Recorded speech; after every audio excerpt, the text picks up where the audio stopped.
Então, qual a diferença entre o câncer e as outras doenças? Eu estava falando que eu falo sobre, de outro ponto de vista, sobre várias outras doenças, né, sobre várias outras coisas, e por que não sobre o câncer, né, já que é uma coisa que assusta tanto as pessoas. Boa noite, Regina.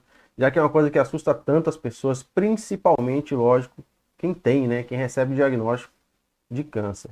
A gente costuma brincar um pouco, né, brincar, lógico, de forma séria, dentro da formação, e vocês vão, aliás, eu vou fazer a pergunta para vocês aqui, vocês me respondem aqui, para ver se a gente está pensando na mesma coisa.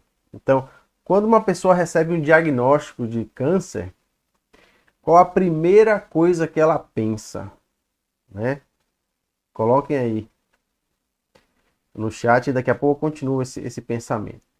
Então, dentro da medicina germânica, não existe, na verdade, uma diferença tão grande, tão gritante entre, por exemplo, uma dermatite e um câncer de pele.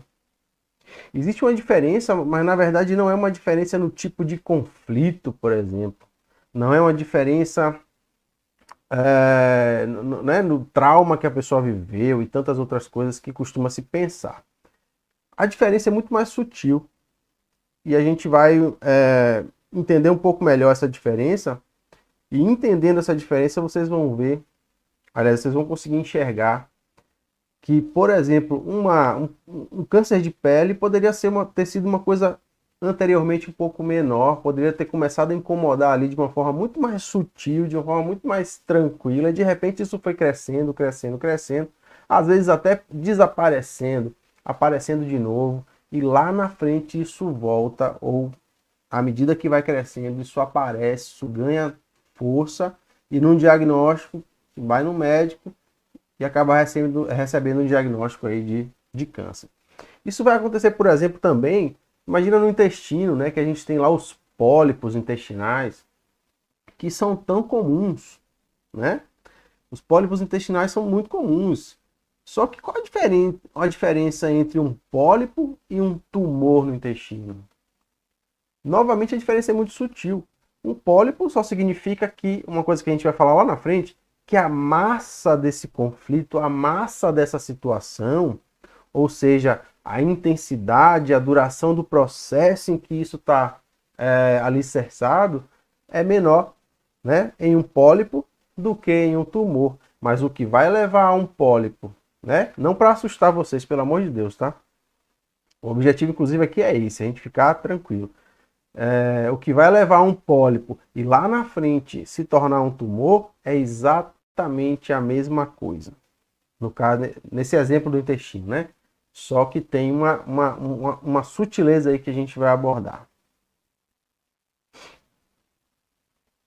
Então, segundo a medicina germânica, todo câncer nasce de um conflito biológico. E eu estava dizendo que a medicina convencional hoje já aceita que você fale assim, bom, o câncer ele foi originado de uma questão emocional. Se você falar isso, às vezes até o médico aborda desse jeito. Mas é engraçado que se você falar assim, esse tumor partiu de tal conflito emocional, partiu de um trauma específico emocional, aí as pessoas já não querem ouvir. Aí a medicina já diz, opa, pera aí, você já está indo longe demais, né? Como assim você sabe isso? E aí já se refuta a ideia e a gente aí perde a oportunidade de discutir esse assunto de uma maneira mais, sei lá, científica, né? Já que de cara esse assunto, a forma de lidar com isso já é rebatido. Então o que a gente faz na medicina germânica é isso. Dr. Hammer começou a estudar a medicina germânica a partir de uma experiência pessoal que foi um câncer, né? Dr. Hammer, quem não conhece Dr. Hammer, ele é o descobridor, né, das 5 leis biológicas e foi ele quem colocou as 5 leis biológicas de forma tão didática para a gente conseguir decodificar, né, toda a medicina que está aí de uma forma diferente. Então, o Dr. Hammer ele teve um câncer de testículo a partir de uma experiência pessoal que foi a morte do filho dele e ele era médico, era um cara assim extremamente respeitado dentro da medicina, ele era um cara extremamente estudado, não só na medicina, o cara tinha 5 né, profissões, 5 formações, além de teólogo e tantas outras coisas. Além disso, ele ainda era inventor, né? O cara inventou um monte de artefato médico, um monte de coisa que se usa até hoje dentro da medicina e que a gente não sabe, né?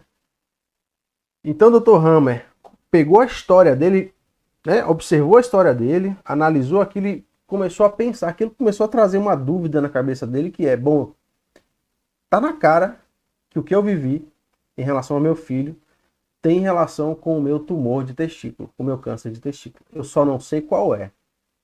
Eu vou pegar essa ideia. Cláudia disse que tá baixinho aqui. Gente, tá baixinho mesmo? Deixa eu ver se eu consigo aumentar mais. Eu acho que eu não consigo aumentar mais. Deixa eu ver aqui. É, já tá no máximo aqui. E eu já troquei o microfone aqui, não sei. Ó, minha esposa tá aqui, fez um teste aqui, tá bacana aqui. Eu acho que deve ser o seu volume, viu, Cláudia? Vê se você consegue botar um fone, uma coisa assim, para dar uma melhorada. Então o Dr. Hammer pegou essa experiência e disse, eu vou levar isso pro hospital, né? Tem alguma coisa aqui que eu preciso aprender com isso. Então ele chegou e começou a investigar e questionar todos os clientes, todos os pacientes, nesse caso, que chegaram com o mesmo câncer que ele, e ele chegou à seguinte conclusão: 100% dos pacientes que tiveram o mesmo tumor que ele viveram a mesma coisa que ele. Então ele falou, pô, isso aqui é, né? Como o pessoal fala agora, isso explodiu a cabeça, né? Isso aqui é impressionante. Se para o testículo, né, se para o tumor de testículo existe essa referência, para cada órgão deve ter uma referência específica também. E ele fez a mesma coisa, inclusive fez uma tese de pós-doutorado, juntou mais de 40 mil casos, documentou, né, fez um trabalho incrível e descobriu e mapeou o corpo inteiro a partir dessas investigações. Inclusive, o nome da primeira lei biológica é a Lei de Ferro do Câncer, porque começou a partir disso, né? Começou a partir desse estudo do câncer. Então, segundo a medicina germânica, todo câncer, quando eu falo todo câncer, segundo a medicina germânica, 100% dos tumores têm origem em um conflito biológico. Ah, Maurício, mas a medicina também prova que existem alimentos, existem intoxicações que são cancerígenas. A gente vai falar sobre isso também, tá? E a gente vai chegar nesse ponto. Então, toda manifestação celular tem um sentido biológico sensato. Um dos exemplos que eu costumo dar dentro do hold, né, das possibilidades de tumores e cânceres que a gente pode listar. Eu gosto de falar do câncer de mama, né, porque a mama tem uma história evolutiva muito, muito interessante e que é inegável que a gente consegue enxergar isso baseado no que ela faz hoje, né, na função dela hoje. Então, a mama ela nasceu a partir dos primeiros animais que né, inicialmente eram marinhos, todo mundo conhece essa história, né, do planeta. Eram marinhos e aí então esses animais começaram a sair do mar para poder migrar para o ambiente terrestre. E aí esses primeiros animais, inclusive, se a gente fizer uma relação aqui com os anfíbios, né, com um sapo, por exemplo, eles antes esses outros animais colocavam ovos, né, na água, esses ovos eram próprios para esse ambiente, e à medida que eles saem, há uma transição que precisa ser adaptada, né? Então esses primeiros animais que saíram não podiam simplesmente chegar lá na Terra e colocar esse ovo, porque esse ovo não era preparado para isso, ele desidratava e morria. O filhote desidratava, né, perdia água e morria. Só que aí, né, a inteligência, né, natural, a inteligência, né, desses animais começou a perceber que eles poderiam colocar esses ovos em poças, né? Não precisa ser lá no mar, não precisa voltar para o mar. Vou colocar numa poça aqui, esse ovo vai ficar saudável, vai ficar ok e esse filhote vai ficar bem. Só que houve a necessidade de ir migrando cada vez mais para o ambiente terrestre, por várias questões, né? E à medida que eles foram se afastando e tendo a ausência dessas poças, a única maneira desses animais conseguirem manter esses ovos hidratados era através do seu próprio corpo. Então ele botava o ovo, né? Ficava ali em cima, colado nele durante grande parte do tempo, para que as glândulas sudoríparas secretassem as nossas secreções, né? O nosso suor, por exemplo, e ficava ali secretando, suando e transpirando em cima daquele ovo para manter ele ok, para manter ele hidratado. E a evolução é muito, né, eficiente. Então, bom, parece que eu preciso evoluir alguma coisa aqui e parece que há uma necessidade de não só hidratar esse ovo, será que não é legal também nutrir? E aí então algumas glândulas sudoríparas foram sendo especializadas, né? E à medida que elas foram se adaptando, elas foram não só hidratando como nutrindo. Então, essas glândulas sudoríparas se tornaram glândulas mamárias, né? É por isso, olha essa história, né?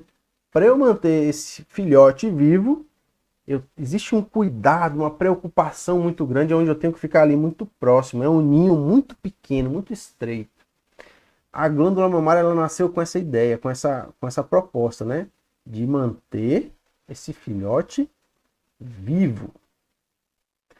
Então, o que vai levar a uma manifestação celular com um sentido biológico sensato nas células da glândula mamária vai ser um conflito de preocupação com esse ninho. Vai ser um conflito de preocupação com esse filhote, né? E aí é essa preocupação com esse filhote, esse impacto que houve, sei lá, Deus me livre e guarde, né? O filho foi atravessar a rua e foi atropelado e a mãe recebeu essa notícia que ele está hospitalizado por causa disso. O sistema nervoso autônomo dela imediatamente vai mandar uma mensagem, vai começar a mandar essa glândula mamária aumentar de tamanho. É como se a ideia fosse, bom, essa criança precisa ser cuidada e nutrida, né? Para que ela sobreviva. E aí então a glândula mamária ela começa a aumentar de tamanho.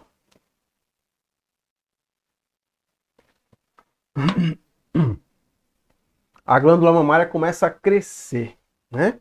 Ela começa a se multiplicar, as células começam a se multiplicar para que a glândula cresça. E aí qual é o sentido biológico e sensato aí? Ela vai crescer e crescendo, ela tem uma maior capacidade de nutrir.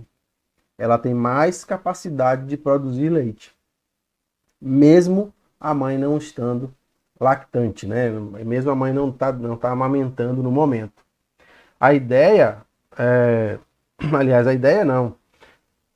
O biológico, o instintivo, né? Que é isso, meu filho está precisando e eu preciso fazer. E aí o inconsciente acredita que precisa fazer alguma coisa para salvar. É uma questão de sobrevivência, né?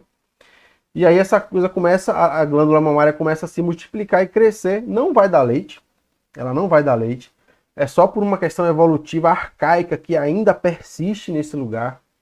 E aí então, lá na frente, essa mãe vai ser diagnosticada com câncer de mama. Só que antes disso, se ela fizesse um exame, talvez desse um nódulo, talvez desse um cisto na mama. Então é esse nódulo, esse cisto, que se ele não estava ali já encapsulado, se ele já não estava ali paralisado, né, dentro desse processo, é que vai se tornar esse tumor da glândula mamária. Às vezes isso acontece de forma muito rápida, né? A mulher faz um preventivo, né, numa época específica, um mês depois, sei lá, 2 meses, ela vai no médico e tá lá o tumor. E a gente consegue identificar que ela viveu alguma coisa que exigiu desse inconsciente, desse sistema nervoso autônomo, uma ação imediata, que é a proliferação celular. É claro que eu dei o exemplo da mama só para ilustrar esse sentido biológico sensato, mas existem muitas outras possibilidades. E, gente, se tiver pergunta, tá? Se quiserem perguntar alguma coisa, fiquem super à vontade para a gente trocar essa ideia aqui. Então, a única forma de uma célula se multiplicar é através do sistema nervoso autônomo. Nada funciona no teu corpo, nada acontece no teu corpo sem a ação do sistema nervoso autônomo. É ele que comanda tudo. Então nenhuma célula vai se multiplicar sem que o seu próprio corpo tenha dado o sinal para isso acontecer, tenha dado a ordem para isso acontecer. Então, se uma célula está degradando, se você está perdendo tecido em alguma região do teu corpo, é o teu sistema nervoso autônomo que está fazendo isso. Nada acontece no teu corpo sem esse maestro. É ele que faz tudo, tá? Então, sei lá, se você tem uma dermatite, sistema nervoso autônomo que fez a sua dermatite. Se você tem um problema ocular, sistema nervoso autônomo que produziu esse sistema ocular. É claro que o problema ocular, a dermatite, é tudo uma consequência, né, de uma tentativa de resolução de algo. É uma taxa, né, que é cobrada nesse processo e que a gente entendendo o que está acontecendo, a gente consegue reverter isso. Mas, mais uma vez, para deixar claro, nada acontece, nenhuma célula sai do lugar, aumenta, diminui de tamanho, sem que o seu sistema nervoso autônomo esteja comandando esse processo. Ok?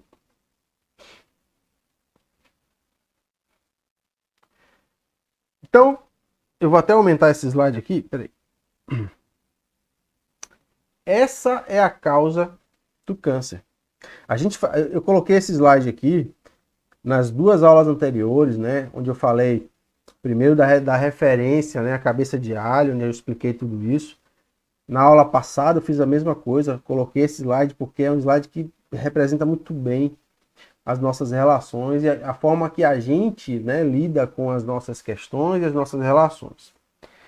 Então, se o seu sistema nervoso autônomo, que a gente estava falando anteriormente, está comandando um processo de proliferação, existe alguma relação, existiu algum trauma na tua vida, né, que fez com que o teu inconsciente, o teu sistema nervoso entendesse que há uma necessidade de aumentar a função de algum órgão. A gente estava falando da glândula mamária, mas, por exemplo, eu falei do pólipo intestinal, eu falei do tumor intestinal, mas, por exemplo, se a pessoa viveu um trauma, um biotrauma, de sacanagem, sujeira, traição, de contrariedade, né, indigesta, o teu sistema nervoso autônomo vai mandar uma mensagem lá para o teu intestino e vai dizer, olha, aumenta a quantidade de célula, aumenta a capacidade de lidar, né, com a sujeira, porque vai chegar uma merda grande aí. E aí então o teu intestino começa a aumentar o tamanho daquele lugar para absorver mais, para secretar mais, para conseguir digerir essa merda que está chegando. Entende? Então, isso aqui, esse cenário inteiro aqui, que é a causa do processo, que é a causa do câncer. Então, sei lá, você brigou lá com a tua prima, né? A tua prima te sacaneou, te traiu, te fez uma sacanagem grande. O eu, né, que tá aqui no meio, quem não entender isso aqui que eu vou falar, gente, quem quiser saber mais, aliás, quem for da formação, né, quiser saber mais, tem uma aula falando sobre isso, tá? Lá na formação. Então essa pessoa que está aqui vai lidar com essa prima, vai receber esse trauma e uma parte inconsciente, ou seja, o sistema nervoso autônomo vai produzir uma parte inconsciente para ficar ligada nisso, nesse processo. Toda vez que você tiver que lidar com algo parecido, toda vez que você tiver que lidar com uma situação parecida, ou até com a tua prima de novo, essa parte inconsciente já vem, já faz você se sentir, já faz você sentir algumas coisas para que você comece a reagir a esse processo. Vocês devem perceber, né, quando vocês lidam com alguém, quando chega alguém, né, para conversar com você e tal, existe todo um senso, né, existe toda uma preparação inconsciente, toda uma preparação corporal para lidar com aquela pessoa, para se relacionar com aquela pessoa. A gente nunca, não existe o nosso sistema nervoso autônomo lidar com alguém de guarda baixa. A gente está sempre se protegendo. Não é exatamente ficando em estado de alerta o tempo inteiro, não é isso que eu estou falando.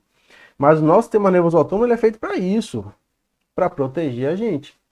Então, se eu vivi um trauma com a minha prima de contrariedade, de sacanagem, sujeira, de traição, toda vez que eu encontrar com ela, vai haver uma parte de mim que vai me avisar através das minhas sensações e vai dizer: Maurício, cuidado aí. Já teve problema com essa pessoa. Então, 10 anos que se passem, se isso não for, né, naturalizado, resolvido, né, se não for na terapia, por exemplo, para resolver isso, 10 anos depois, quando você encontrar ela, pode até ser que não seja mais tão forte, mas isso vai estar aí em algum lugar. Em algum grau, em alguma porcentagem, você vai sentir o que você sentia antes, né? Quando tudo aconteceu. Tranquilo, gente? Deixa eu ver se tem alguma pergunta aqui. Tem não. O áudio eu acho que deve estar ok, né? Então vamos lá. Então a grande diferença está numa coisa, né? A grande diferença entre um sintoma que a gente está acostumado a lidar, por exemplo, eu dei exemplo do nódulo na mama e do tumor de mama, a grande diferença está na massa do conflito e na cronicidade. Então o que é a massa do conflito? Deixa eu ilustrar isso aqui rapidinho. Vou desenhar aqui que acho que fica mais fácil. Então vamos lá, imagina que isso aqui é como a função, né, a atividade do seu sistema nervoso autônomo, que vamos dizer que ele fica aqui funcionando o tempo todo, né, simpático, parasimpático, e de repente você viveu um trauma, né? De repente você viveu aqui um trauma e seu sistema nervoso autônomo simpático foi lá para cima, né? Ficou extremamente ativo. Isso aqui, essa linha vermelha aqui, é a intensidade do que tudo aconteceu, a intensidade do que foi vivido. E essa linha vermelha aqui, horizontal, está associada ao tempo. Então imagina que você viveu isso durante um longo período de tempo. Longo período de tempo. Então vamos dizer que você viveu isso durante, sei lá, 1 mês, 2 meses, direto, se preocupando com essa questão. Se eu somar a intensidade com a duração, eu tenho o que a gente está chamando nesse momento de massa do conflito. Então, toda vez que eu falar de massa do conflito, significa que eu estou somando a intensidade do que foi vivido com a duração do que foi vivido. E o resultado disso, né, a massa do conflito, é que vai gerar, por exemplo, no caso de um tumor, a quantidade de massa tumoral, né, que vai crescer ali. Então, se a massa do conflito for pequena, eu tenho lá um pólipo. Se a massa do conflito for grande, eu tenho lá um tumor. Então a grande diferença disso tudo está nesse processo aqui, né?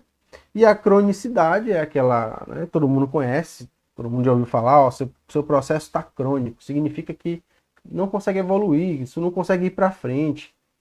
Por mais que você tome remédio, por mais que você faça alguns tratamentos, o processo não avança, não melhora.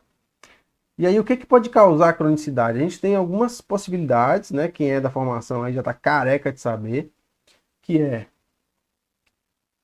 memórias sensoriais, né? Imagina que essa vivência que você teve lá com a tua prima, vou voltar aqui, essa vivência que você teve lá com a tua prima, você estava na casa da sua avó, comendo pão, era de manhã, estava chovendo, você estava sentado ou em pé.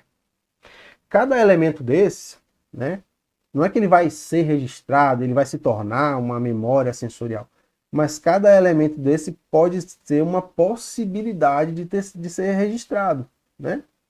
Imagine então que você estava lá nesse cenário todo e foi associado a esse trauma, né? Você estava ali comendo pão e a tua prima lhe deu essa bomba o trauma não foi só associado à tua prima. O teu sistema nervoso autônomo, para te proteger, ele dá uma geral, né, 360 graus, e pega todos os sentidos. Ele vai ver o que você está ouvindo, o que você está vendo, o que você está cheirando, o que você está comendo. E ele pode associar essa situação ao que você está comendo. Entendeu? Então, toda vez que você come pão, rapidamente, há um momento de estresse. Então, comeu pão, há um pico de estresse. Isso não quer dizer, não estou dizendo que o fato dela comer pão agora vai causar câncer, não é isso. Mas é como se fossem somando, né? Imagina uma escadinha que vai somando ali, né? Que vai se associando ao processo. Eu acho que comer pão jamais vai aumentar tanto a massa de conflito. Mas o principal do processo é se a prima, né? Se a tua prima é uma pessoa que você vê regularmente, que você tá sempre tendo problema com ela, se você fica contando esse problema para todo mundo e você fica, né, revivendo e revivendo essa situação, a massa do conflito vai aumentando, vai aumentando, vai aumentando e chega no final do processo, você vai sim ter uma massa tumoral maior e pode ser diagnosticado como câncer, ok? Não sei se a dúvida precede, mas onde entra a predisposição genética familiar? Isso é da medicina convencional, tá? Se acredita que aquele tumor aconteceu porque existe na família, é uma excelente pergunta, né? Na verdade, a pergunta procede e muito. É uma excelente pergunta. Então, o que é a predisposição genética familiar? Como é que faz essa associação? Ah, a mãe tem o câncer de mama, a filha teve também. A avó teve tumor de intestino, a mãe teve, a filha teve também. Onde é que está esse paralelo aí? Né? Onde é que está o encontro dessa informação? Será que é a genética, simplesmente por minha avó ter tido câncer de intestino, eu vou ter? Né? Já existem outras pesquisas hoje que não é falado porque não interessa para a medicina convencional muito, que fala sobre a epigenética. Então, quem não conhece a epigenética, por favor, Bruce Lipton é um cara que escreve sobre isso, fala sobre isso, dá curso sobre isso. Então, a epigenética diz: a genética não é nada. O que é importante é a epigenética, ou seja, é o ambiente. Por que a avó tem, a mãe tem, a filha tem? Porque há uma crença, porque há uma informação que se perpetua nessa família, né? Às vezes você vai olhar a história dessa família, tem uma história grande de traições, de trapaças, de golpes, né? E aí então são pessoas que estão o tempo todo vivendo esse tipo de informação, preocupadas com esse tipo de informação, né? A filha vai... Olha que onda, né?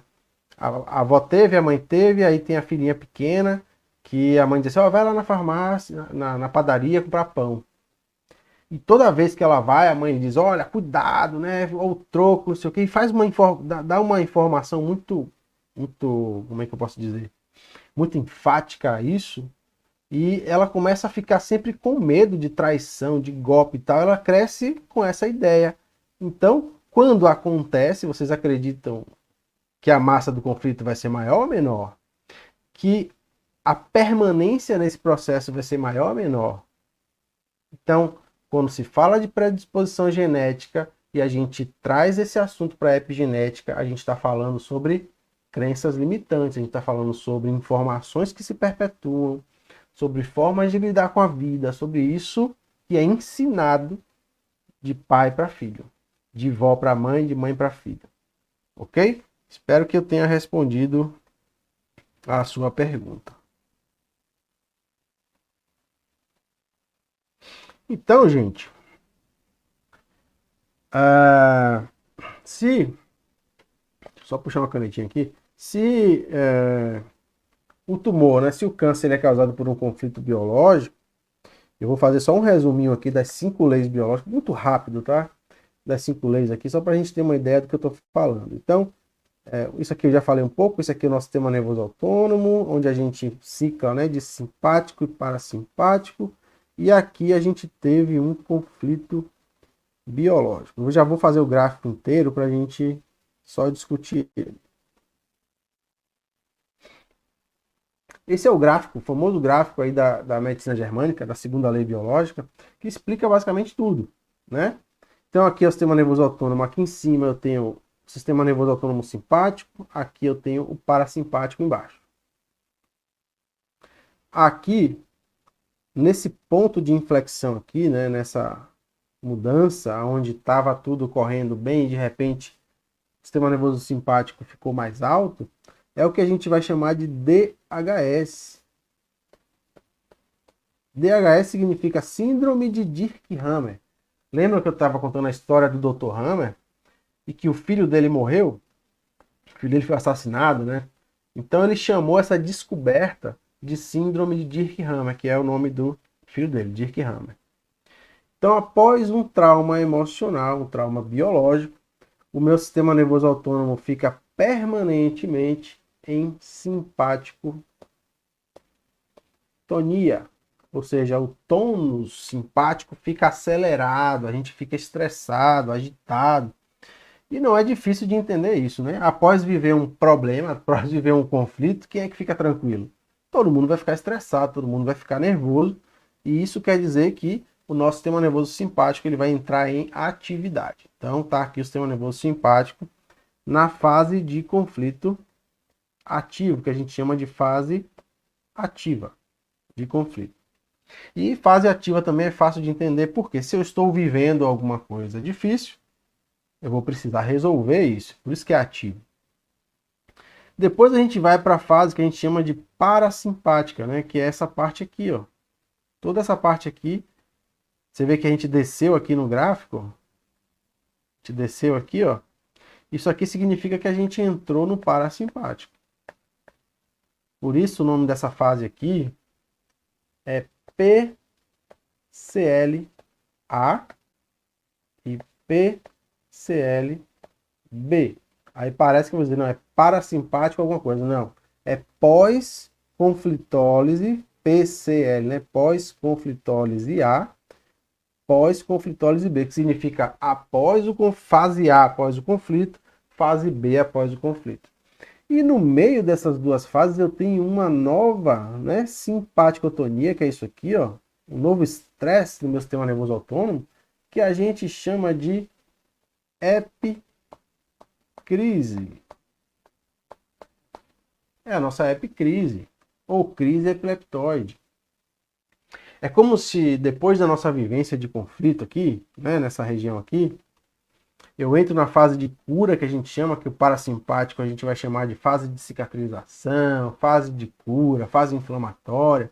E no meio dessas duas fases, é como se houvesse aqui meio que um teste de sobrevivência, sabe?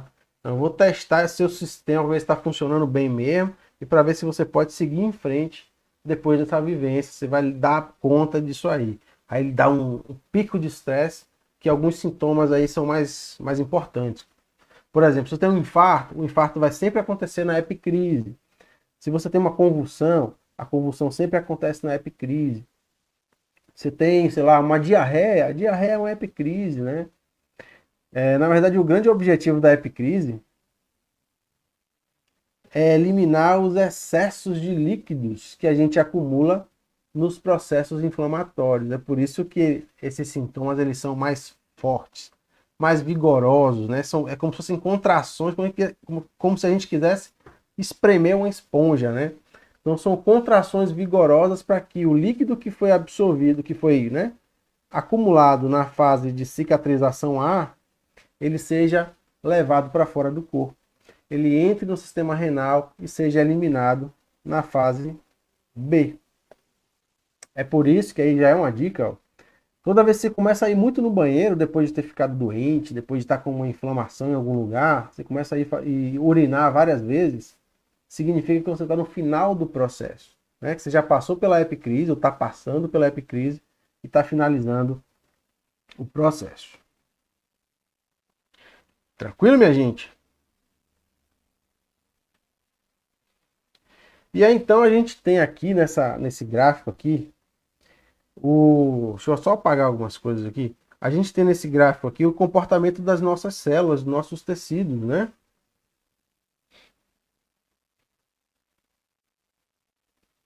Por exemplo, eu tenho um tipo de tecido que a gente associa ao cérebro antigo, ou paleocórtex, que faz uma proliferação celular quando a gente entra no estresse.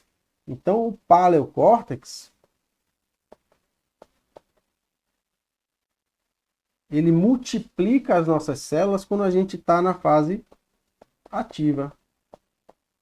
O neocórtex, que é o cérebro novo, né, que é a substância branca e o córtex cerebral, ele vai fazer proliferação celular quando a gente está na fase de cura. Então, na fase de cura, na fase parasimpática. Isso quer dizer que alguns tumores eles vão se desenvolver quando a gente está vivendo o processo e alguns tumores vão se desenvolver quando a gente está resolvendo alguns processos, né? Então a gente tem tumor de fase ativa e tem tumor de fase de resolução. Vocês lembram que eu dei o exemplo do câncer de mama? O câncer de mama é um tipo de tumor que cresce quando a gente está vivendo o processo. Quando a gente está vivendo todo aquele estresse, todo aquele... Assim como o de intestino, né? Quando a gente está vivendo todo aquele problema, aquela traição, aquela sacanagem, quando a gente está remoendo aquilo, aí ele cresce. Já o câncer ósseo, ele vai se desenvolver quando a gente está na fase de cura. Então isso já muda muito esse processo, já muda muito a história. Porque já se associa, todo mundo que associa câncer ao processo de trauma, né? Tá vivendo, tá no processo, né? Então você tem que resolver alguma coisa e tal. E se você não sabe esse sistema aqui, você vai acreditar nisso, né? E aí vem um cliente para você lá, né, com um tumor, com um câncer, que você pode ajudar ele a resolver isso, e você vai ficar tentando buscar cabelo em ovo, procurar onde é que está o problema, o que é que ele tem que resolver, e na verdade o que ele tem que resolver são outras questões. E lá na frente a gente volta a falar sobre isso. Mas ele vai ter que resolver a cronicidade, ele vai ter que resolver as memórias sensoriais, ele vai ter que resolver outras coisas.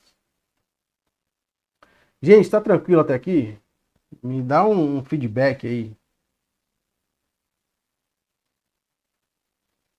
Tô falando grego.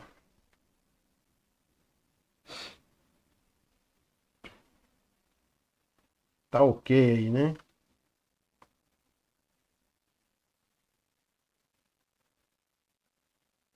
Quero saber para poder ir adiante aqui. Então, olha esse slide que eu fiz aqui, pura tecnologia aqui, ó. Então, quando a pessoa, né, imagina que esse cara aqui, ó, é o cara que eu vivi o trauma, que eu vivi o conflito, né? É meu tio lá que eu vivi, me sacaneou, ou vivi um conflito de separação com ele, vivi um trauma em relação a ele. Toda vez que ele chega, ele entra no meu campo relacional, eu entro em estresse. Era disso que eu estava falando. Toda vez que a pessoa a qual eu vivi o trauma entra no meu campo relacional, o meu sistema nervoso começa a manifestar uma necessidade de me proteger. E a necessidade de me proteger vem associada a uma necessidade de aumentar a função de alguma coisa ou diminuir a função de alguma coisa.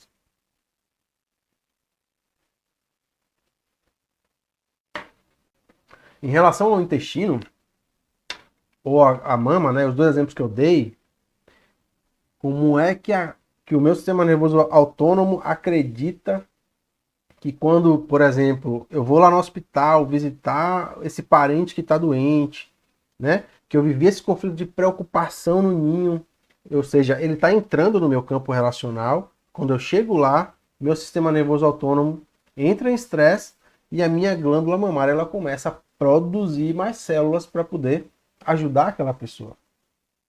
Isso não significa que eu vou chegar no hospital, vou baixar a camisa, vou dizer, ó, mama aqui, vamos resolver isso, não é assim. Mas aqui dentro, nada disso importa. Aqui dentro funciona tudo de forma muito instintiva, né? De forma muito natural, de forma muito selvagem, vamos dizer assim.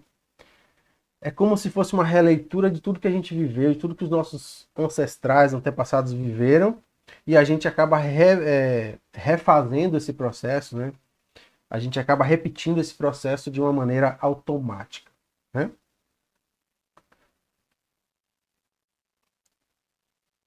E aí também, ó, aquele exemplo que eu dei, né? Imagina o pão. Toda vez que eu como esse pão, o meu sistema nervoso autônomo entra em estresse. Toda vez que eu tenho contato com esse elemento sensorial que associou ao trauma, meu sistema nervoso autônomo diz, opa, vai acontecer de novo. O dia que você estava comendo isso aí, tua prima chegou lá, né, falou alguma coisa, falou da traição e não sei o quê, e aí o seu sistema nervoso autônomo entrou em estresse, ou seja, vai acontecer de novo, começa a se proteger. E aí você começa a sentir sensações. Agora, isso é uma coisa que pouca gente vai relacionar, né? Às vezes a pessoa come um alimento e fica ansiosa, não na hora, né? Às vezes ela senta para almoçar e ela começa a sentir uma certa ansiedade, porque existem elementos sensoriais ali que avisaram para ela, ó, alguma coisa ruim vai acontecer com você, porque quando você comeu, quando você esteve nesse ambiente, você viveu um estresse, você viveu um trauma.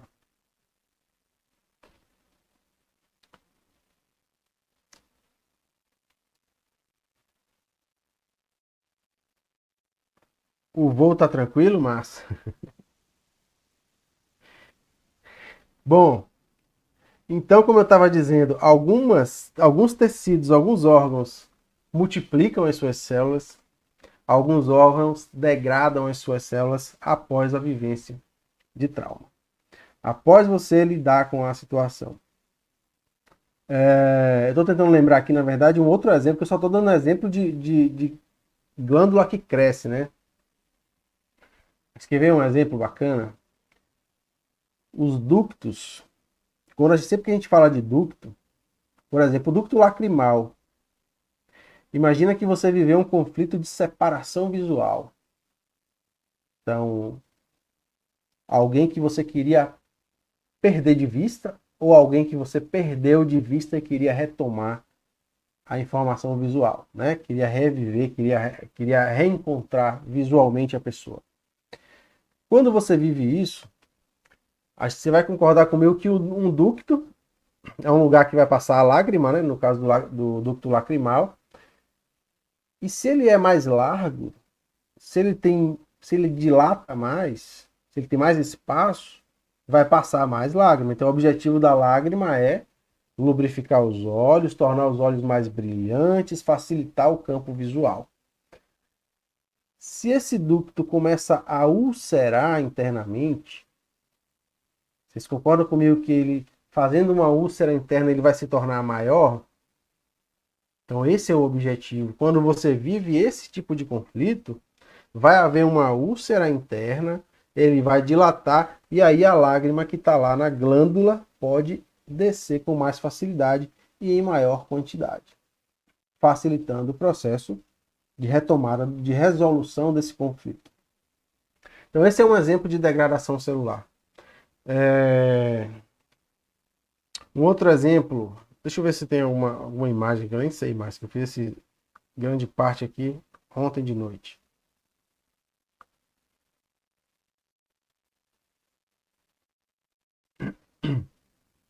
Outro exemplo de multiplicação celular, seu fígado, né?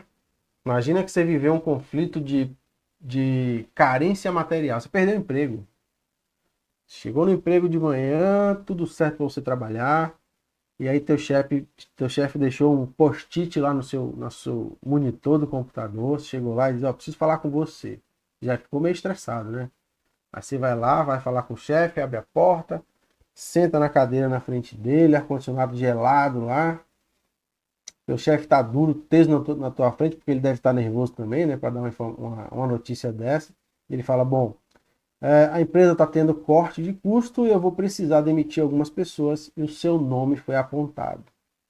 Nesse momento você não estava esperando, Isso foi um estresse para você. O teu fígado, qual é a função do teu fígado?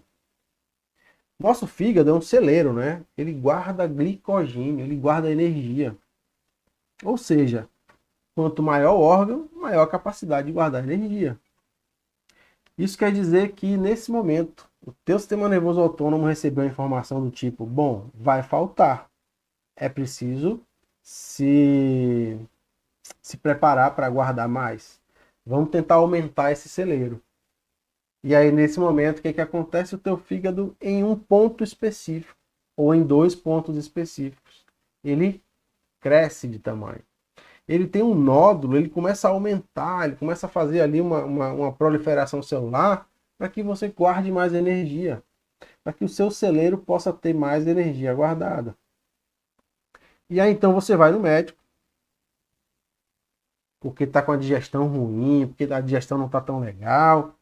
E aí chega lá e o teu médico diz, bom, você tem um grande tumor aqui no teu fígado. Aí eu vou perguntar uma coisa para vocês, e aí se vocês souberem, vocês me respondem. Tem até uma pergunta que eu fiz a vocês mais cedo, eu nem olhei, né? Que foi o negócio do, se você receber um câncer, qual é a primeira coisa que você pensa? Deixa eu ver se vocês responderam aqui. Ninguém respondeu, não. A gente acabou se perdendo no áudio, não foi? Bom, a pergunta é, por que que um fígado dilatado na África é fome, é verme, e num paciente que tem plano de saúde, que tem dinheiro, que tem recurso, é câncer de fígado? É. Por que que lá na África ninguém diagnostica aquelas pessoas com câncer de fígado? Porque ninguém tem dinheiro para bancar o tratamento e ninguém quer bancar o tratamento dessas pessoas. Vocês percebem que o interesse, tudo está envolvido em interesse financeiro? Principalmente quando a gente fala de terapias, de medicinas que tem uma proposta de trazer resultados sem uso de medicamento, ou pelo menos com um uso minimizado de medicamento. Então essa é a pergunta que quem souber me responda aí. Então, por que que na África um fígado, né, gigante numa criança é fome e um fígado mediano num adulto aqui no Ocidente, aqui na região, no Ocidente não, né? No Ocidente também, mas nos países desenvolvidos é câncer de fígado, né? Então, porque essas pessoas viveram conflitos de medo de morrer de fome, de carência material, e o fígado delas começou a aumentar. Então, pensando nesse contexto, o foco do tratamento ele muda completamente, né? O foco do tratamento do câncer, ele deixa de ser voltado para o que está acontecendo no teu corpo e passa a ser endereçado para o que está acontecendo na vida do cliente, né?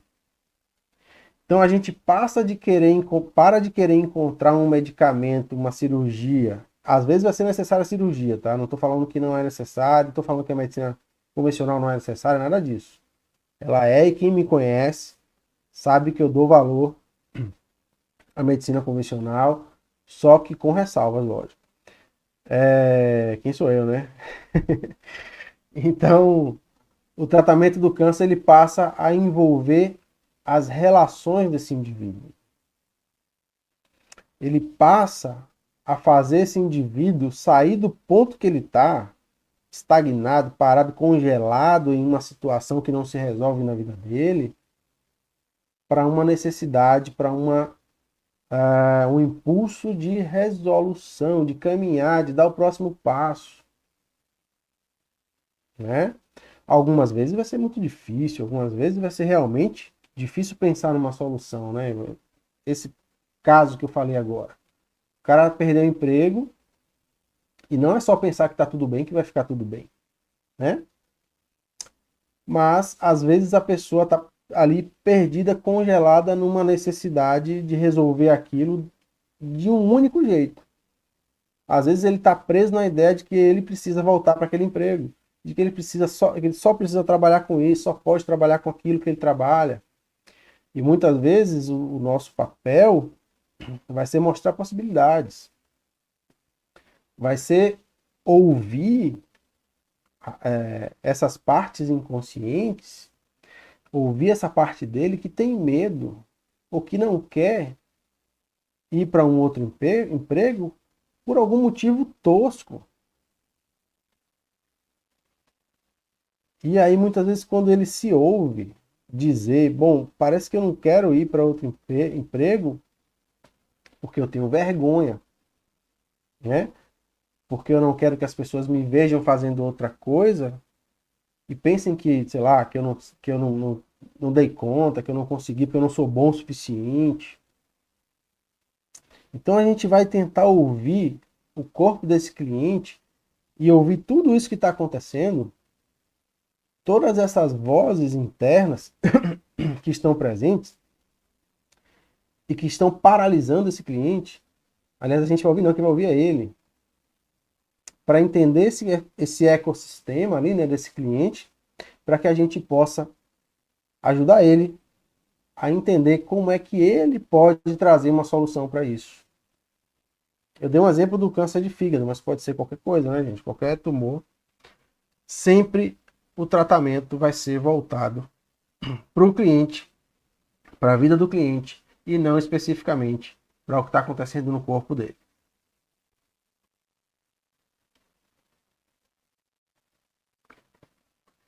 E aí, talvez vocês estejam se perguntando aí, e eu falei um pouquinho mais cedo sobre isso, qual é o papel dos elementos, né, cancerígenos, dos medicamentos, dos alimentos cancerígenos? Lembra que eu fiz aquele desenho, né? Deixa eu fazer ele de novo aqui, rapidinho.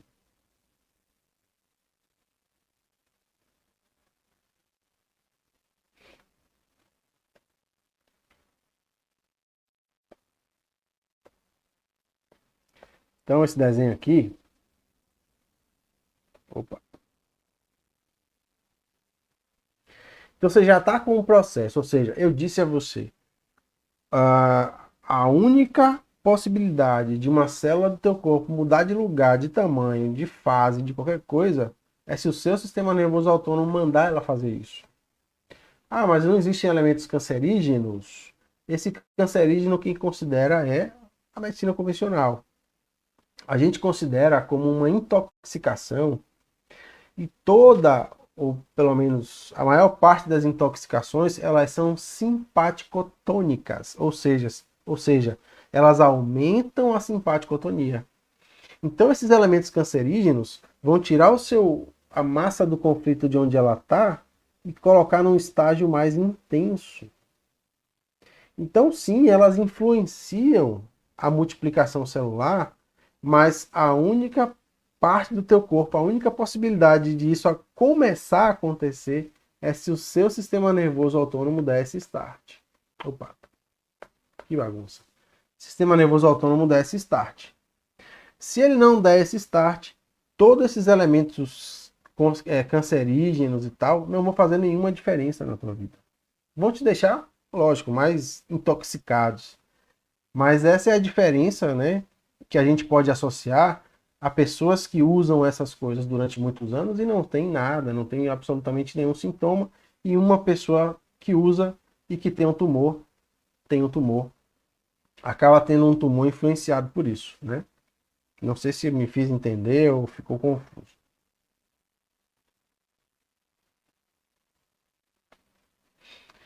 Então, como é que a terapia RSB atuaria nesse processo? Eu acabei falando um pouco já sobre isso, que é a gente entrar, né, fazer esse acesso a essas memórias corporais inconscientes.